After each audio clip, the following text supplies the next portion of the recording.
Καλησπέρα σας, καλοί φίλοι τηλεθεατές και πάλι. Να είμαστε λοιπόν για ακόμη μια φορά μαζί στην εκπομπή Πρόσωπα, Faces. Καλώς ορίσατε. This time I have to turn to English, I'm afraid, because my good friend Andreas Karras, born in London, and his first language is English.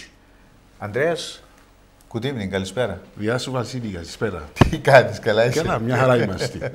Welcome to Hellenic TV. Thank you very much, and thank you very much for inviting me. It's a pleasure to be here. I'm glad to have you here. Yes. So, shall we travel together?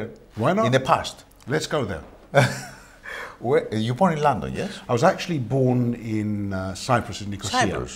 But my parents were already living in London. So I was born 7 months. I came out when my mother was on holiday. Okay. So I was born in Cyprus instead of England. But I'm happier for it. Yes. I'm happier for it. So They brought you here straight away? Straight away. Yes. Yeah. Your parents are both Cypriots? They're both Cypriots. Yeah. From? My father was from the Troodos Mountains, from a small village called Paliomilos. Παλιόγερος. Paliomilos. Παλιόμιλος. Paliomilos. Okay. And my mother originally was from Lithrodontas, and her family settled in Larnaca. Okay. So I have family in the mountains, and I have family closer to the sea as well. Yes. And you grew up in London? I grew up in London. My education was in London, so my first tongue is English. Yes.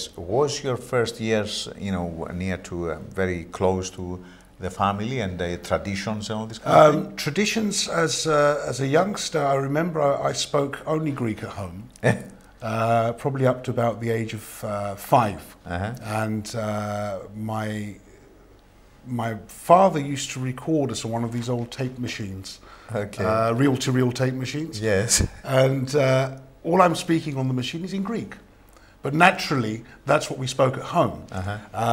And it was only by the time I'd gone to school that I started to speak in English.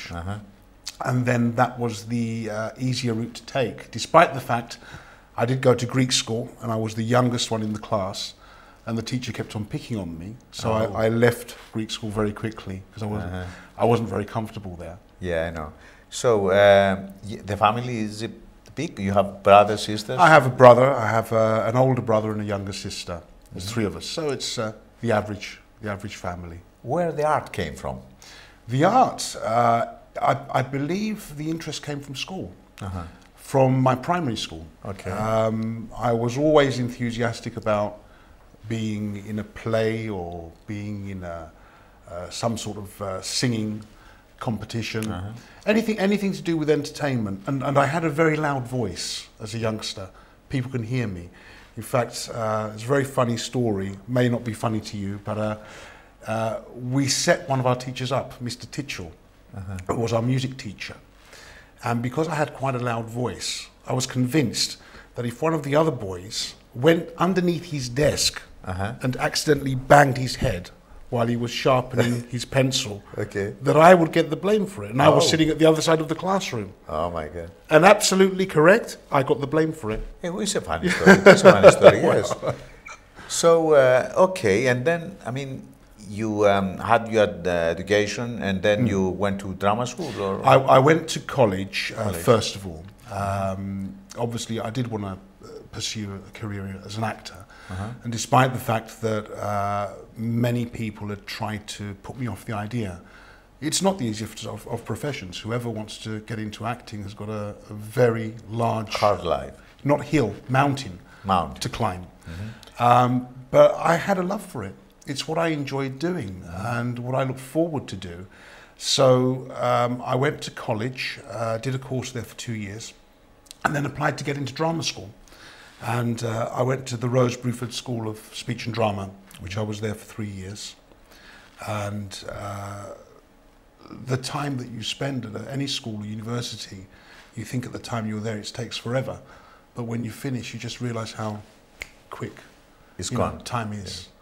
And one thing that's very important, whatever you learn at your drama school, whatever you learn at anything that you're doing in life, you can use it for a future life. You can use it for your future, but you don't stop learning. you always continue to learn. There's always someone that's better than you. There's always someone that's had more experience. Okay. And so you have to look at things in this way. You have to look for opportunities. What else can I learn? Who is there that I can gain something from? Because the business is very much give and take. If you're playing in the theatre or television or film, it's very much about not only being in the character, but it's also about the other people that you're working with and how they react to you. It's like a food. Yes. If you get nothing, you starve. So you've got to give and you've got to take. Excellent. And if you're with the right group of people and you're bouncing off each other, the most wonderful thing happens. You create a situation, and hopefully that situation becomes believable because you've all immersed yourselves into that situation. And the difference with theatre, the difference with television or film, is in theatre it's a live situation. So you can one evening performing one way, and then in another evening something happens and it takes you into another direction, which you didn't experience before. But now it's a new experience, and exactly. you can follow that new route, and it keeps things fresh. It has a way of reinvigorating the play for you, especially if it's been a long run. And that's one of the greatest things about being in theatre. Exactly. Every night is a new lesson. Every night is a different night. And of course the audience. A new lesson as well. Yeah. Yes. And of course the audience, how they react can change the way you play. It's very interesting. So were there opportunities for you in life, you know? I've had some opportunities, and sometimes it's all about luck. The right place, the right time, and also the right choices. Also your own circumstances, where they take you to. Did you have the chance to make choices? There was a point I had certain choices, and I was actually involved in a pilot series for BBC Television, which was written by George Layton. He used to write the Doctor in Charge episodes. He's an actor himself. Yes. And he cast me back in '96 for this situation comedy. And it was going very well, and we were going to have a show for the TV. And if eventually there were arguments, political arguments within what was going on there, and the show was dropped, so it never happened. But at the same time, I was very close to a very well-known actor called Dennis Quilley. Now, Quilley comes from the Olivier side of the Old Vic and the National Theatre, and was more or less his right-hand man. And he had a lot of faith in me, and he offered me a role in a play, which I read for, and he called me the next day and said, look, I know we gave you this particular role, but how would you feel about playing the lead? So I thought, wow, that would be fantastic, but I had a problem. My problem was I was still waiting to hear about the television situation with the BBC. So of course I had to tell him, explain to him my situation, and I turned him down. And then the other thing never happened. So I was left. I was left with nothing. I know. So sometimes, but it's a matter of luck, as you say. It is a matter of luck, because sometimes things happen at the right time for you when you least expect them, and sometimes you can try too hard. I find when I'm trying too hard, when I'm too persistent and worried about a situation, that you send off negative vibes. When you least expect something, that's when magic can really happen. I mean, the last 2 years, I would say, I've had one thing after another, whether it's theatre, whether it's been film. Very luckily, I've been involved in some good projects recently. But it just seems to bounce on me. One thing comes, it finishes, another thing comes along. Maybe as you get older, you become more mature, you have a different look, become more distinguished, and maybe there's less actors of your playing range to compete with. Or maybe there's more luck for you. Makes more luck for those actors. Unfortunately, it is a very hard profession, and many actors they get into the situation, they go to drama school, they train, and they're really good actors, some of them. But we have to live. And unfortunately, especially in the UK, it's very difficult when you're talking about thousands and thousands of actors. I'm lucky in one respect that I come from a Mediterranean background. So I can play various parts that maybe I don't have the same type of competition that an English actor would have. And therefore, I can be seen more frequently for these parts. I mean, the idea in theatre is that I love Shakespeare. I always loved Shakespeare, but found it so difficult to be seen for Shakespearean roles over Have here. you been in Shakespeare plays? I've done. You play any part? Yeah, I played Kent in King Lear many years ago at the Queen Mother Theatre in Hitchin. But going back to the point about Shakespeare, it's a very natural language, despite the fact that people think, "Oh my God, it's very complicated." It's not. It's how it comes across. People will get it if it's done properly. They will understand it. It's the emotion. It's the way it's expressed. Even if you don't understand English, you will get the picture eventually. But it's one of those things where you have to be in a certain circle of people to get parts like that, I believe. Yeah. I tend to be seen for theatre more so for American roles. And maybe in some respect it's obvious, but the idea that an American, what is an American? I'm a Greek Cypriot. My background is Greek. Okay? Someone might be English. They are English. I can be British, but I'm not English. Exactly. But what if I'm an American? I can be Italian. I can be Greek. You have more any opportunities. nationality. You have more opportunities. So the thing is, the Americans have a wider situation for who they are. Yeah. So it's easier to put yourself in a situation. In this country, if you're Greek, what do they cast you as? Kebab shop owner. Yeah, yeah. You know, only a few parts, yes. In a restaurant. But we've got Greek lawyers, we've got Greek doctors, and some very good top Greek doctors. You know, Scientists. why don't we see more of this on the television? You know, this is not promoted over here. So it's very difficult you find yourself being offered certain roles for TV, but they tend to be the stereotypical roles. These are the situations that are presented for us over here. Whereas, had we been in the same point of view, the same mind as maybe the Americans with their casting, that they say, well, why can't we have this Greek person playing a doctor? There are Greek doctors. We are not so stereocast.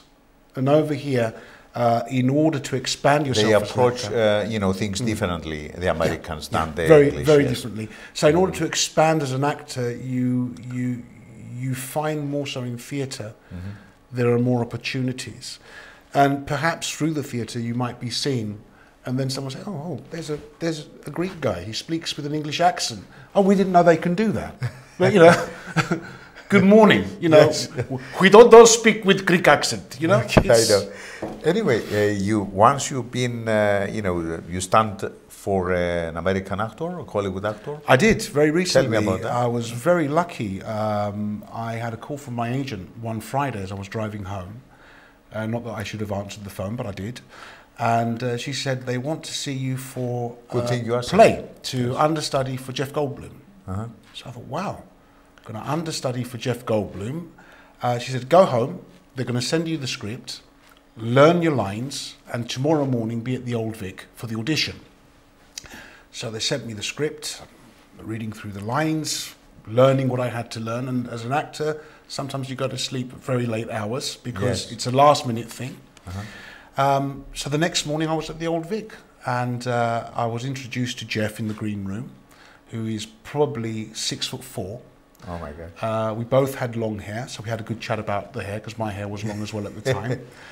And I thought, what a really nice man. Not above himself, quite happy to talk to any new person. Yeah, there's a little element of being starstruck, but when you meet certain people in the industry, it's just nice that you can say you've met them.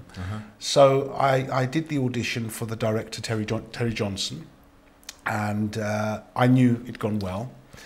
And as I left, I walked down the backstage of the Old Vic, down the stairs, and I thought, hold on, maybe I will never get to see Jeff Goldblum again. So I went back upstairs with my script, and I said, Jeff, you know, we may never meet again, but look, you know, I'm really pleased that I've met you. Would you mind signing my script for me?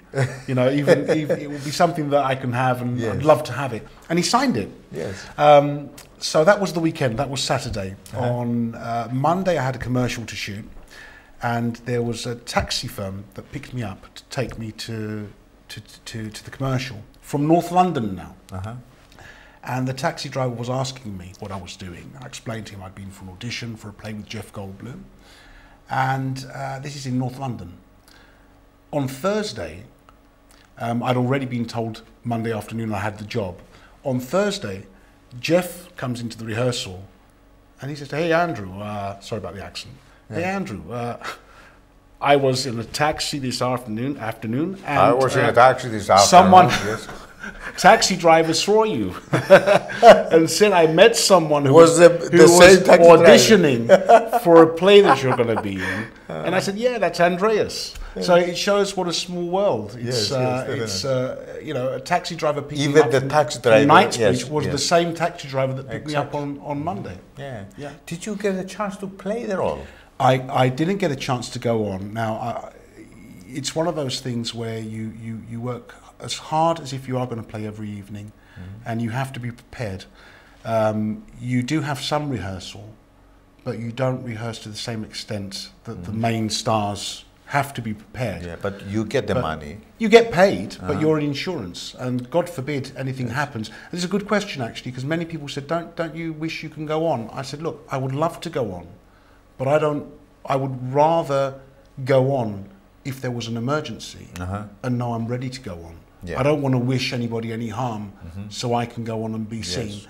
One, it would be a disappointment for audiences that have turned up to see Jeff, which they did, and see me. Yes. I'm sorry, but that's the way it is.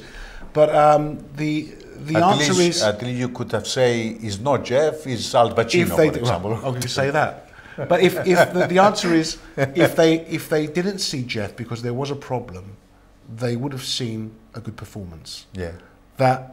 That I have to be absolutely 100% on. That I committed myself to that play, and I learned a lot. I learned an awful lot. You watch someone like Goldblum work. That's the most important thing. And you can pick up ideas. You pick up on the way they work and how hard they work. You don't get to become a Hollywood star by sitting back in your chair and doing nothing. You have to work hard. Yes. You are constantly preparing yourself for what you're doing. Was life difficult for you at the beginning? Or? As an actor, it was very difficult. The first thing I had to do was get an equity card.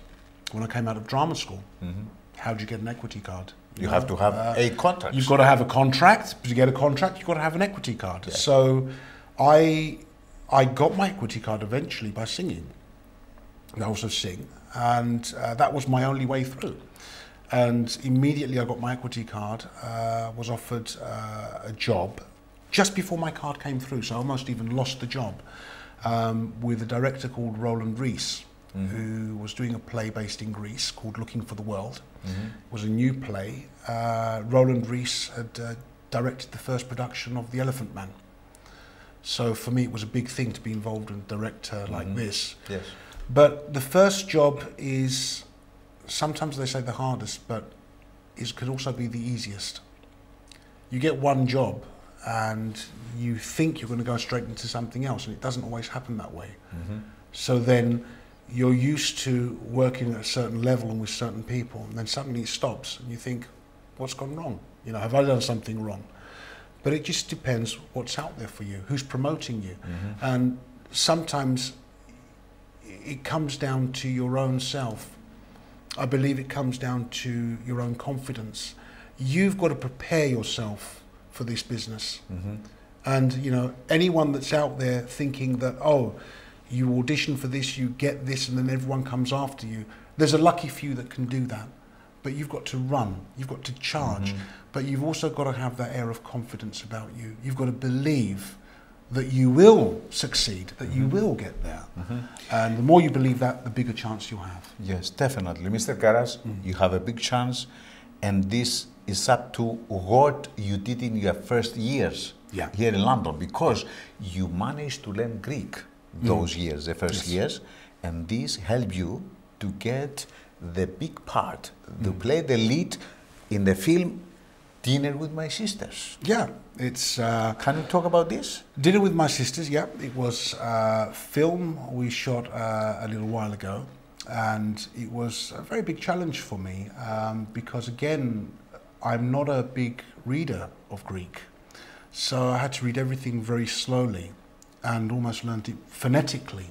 Was it in Cypriot dialect or? It was in a Cypriot dialect, yes. But most of the lines that I had to learn, I also had a fair amount of English, which was not so difficult. Problem I had was with the Greek, in that although I understood what was being said when I was studying the script, maybe my phrasing of a word might have been slightly incorrect.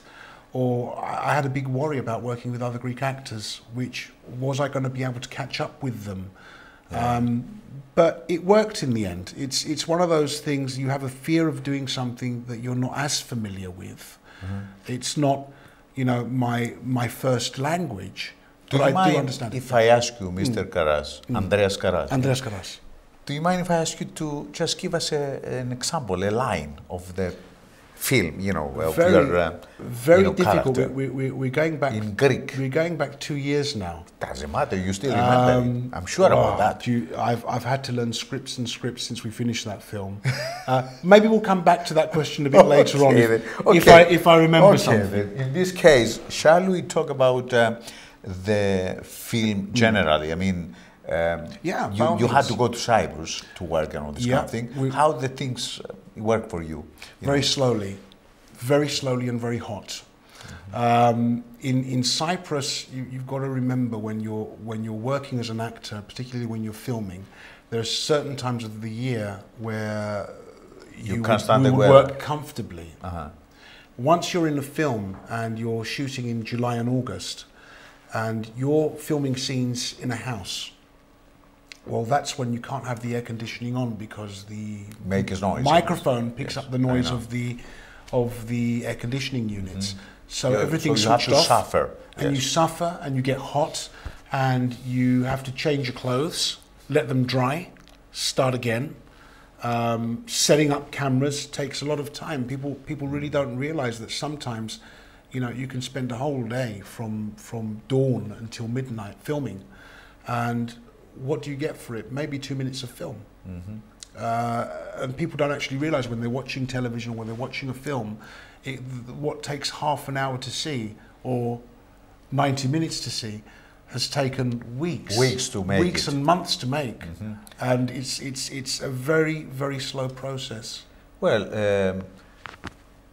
this film is nearly ready, and very soon it's going to be, you know, screened in London, I suppose. It's going to be screened in London on the 19th of May. It's going to be like a private opening for invited guests. The film itself, it's an interesting family drama. My character is a doctor who's been in London for 25 years, sent by his father. You play yourself? I kind of play a similar character. I play the doctor, if that's what you mean. The doctor, I play the doctor. Yes. He's been sent to London just after the war. There's been a family tragedy at home in business, which he's not fully aware of. But his father tells him, go to England and never come back. So he goes to England, he studies, he becomes a doctor, he never goes back. But he finds out eventually, and at the last minute, that his father's passed away. The sisters never called him to tell him until it was too late. And so there is this conflict within the family as to why didn't they let me know. And literally 25 years later, he receives this letter, which was sent by his father just before he died. And it arrives in the post late. Whose fault that is, we don't know, but it happens. and it shows his father at a very serious situation, telling him, please come back, I need you back here. And he never gets the chance to have seen the letter at the time. And he goes back to Cyprus to find out what happened in his father's last few days, what was going on with the family, and then questions as to how the father died are brought into light. And there's a bit of a mystery, there's a bit of a tale to be told, and then we start thinking in one particular way. He's convinced that there was something underhand that happened, and the story begins to unfold itself. But despite the fact that there are barriers within the family, within Michael and his sisters, hence the term dinner with my sisters, towards the end of the film, people have an understanding of the circumstances and understand why things were done the way they were done. And it pulls the family back together again. Okay. So it is a bit of a journey. Yes. It's produced by Mr. Dimitri Andreas and directed by Mr. Michael Habeshis. Michael Habeshis, yes. And you say there were quite a few good actors, you know. Can you give us a couple of names? Well, first of all, I would say an actor, Christopher Greco, who is... I know him. I know the guy. Yeah, very good friend of mine. Yeah. We go back some years. I'm not going to say how many years because he'll get upset if I give away his age. In fact, it was Chris that has been trying to pull me into certain projects in Cyprus, and I thank him for, you know, thinking of me as well. I hope he's listening now. But we go back to our days at Theatre Technis when we did a couple of Greek plays, and we worked together. We have a certain understanding with regards to acting and what we expect from our performance. And we get on very well. And initially we met by pure accident doing television many years ago over here, and just exchanged phone numbers. And we've been friends ever since. Mr. Andreas Karras, I have an enemy. Oh no. It's the time. Time is always after me. Yeah. So I just wanted to ask you for a couple of more things that I want to find out very quickly, if you don't mind. Joy and the Sorrow. It's another film you're going to be in. It's another film. And then it's another short film that you already did. Yeah. Okay. Talk to us about these two different things here. Joy and Sorrow is a film by Andreas, which I was invited to play the part a few months ago.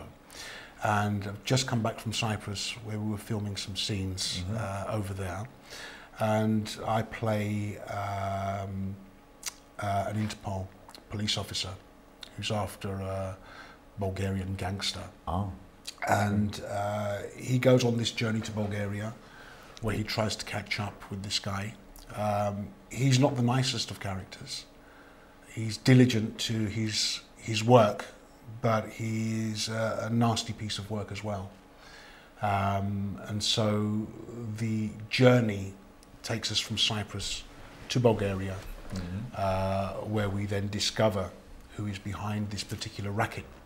And it's a very interesting story, and it's a great team of people to work with. Lovely. Really good team of people to work with. Give us a few details about the short film you already finished. Short film came to me at the time I was working with Jeff Goldblum, and I couldn't get involved at the time. But the director is an Indian director called Noor Sadiq. Now he's been directing on 7 Bollywood films up to now and worked in America. And he had me in mind for this particular part.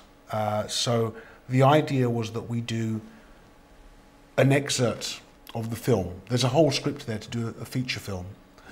But we need to get the backing, the financial backing, which he decided if he gets this project together and has a 15-minute showreel, which will have a website as well, so people can find out more about it.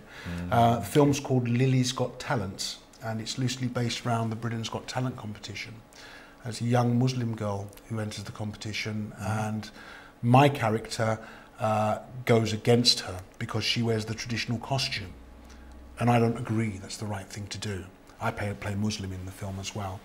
I kind of am a father figure to her, but then we clash and disaster happens, and there can only be one winner. So the film revolves around the battle between these two, what lengths my character Hamed will go to try and stop her, and what lengths she will try and go to try and win her own contest. Are there any future plans near the future? Well, I'm hoping to be invited back to the Old Vic. That was a really good experience, but I'd like to actually go back and get involved in a play where I am on stage every evening. There were certain talks about a certain well-known actor who happened to resemble might be coming to London at some point, and I think they have me in mind if he does come back to possibly understudy for him, and that would be amazing, you know, the amount of things I can learn from an actor like that.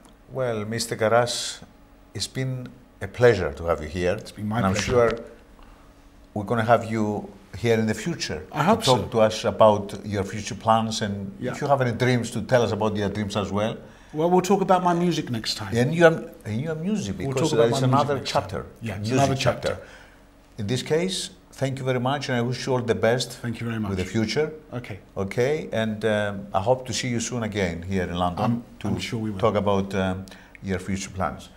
Κυρίες και κύριοι, καλοί φίλοι τηλεθεατές, έτσι είναι τα καλά πράγματα, και ήταν μια πολύ καλή κουβεντούλα που κάναμε με τον Ανδρέα τον Καρά, ηθοποιός, συμπατριώτης μας, ο οποίος ακούσατε πολύ σύντομα θα δούμε και το έργο Dinner with My Sisters, ο οποίος παίζει τον πρωταγωνιστικό ρόλο, μια παραγωγή την οποία σκηνοθέτησε ο συμπατριώτης μας Μιχάλης Χαπέσης, πολύ σύντομα, κάπου εδώ.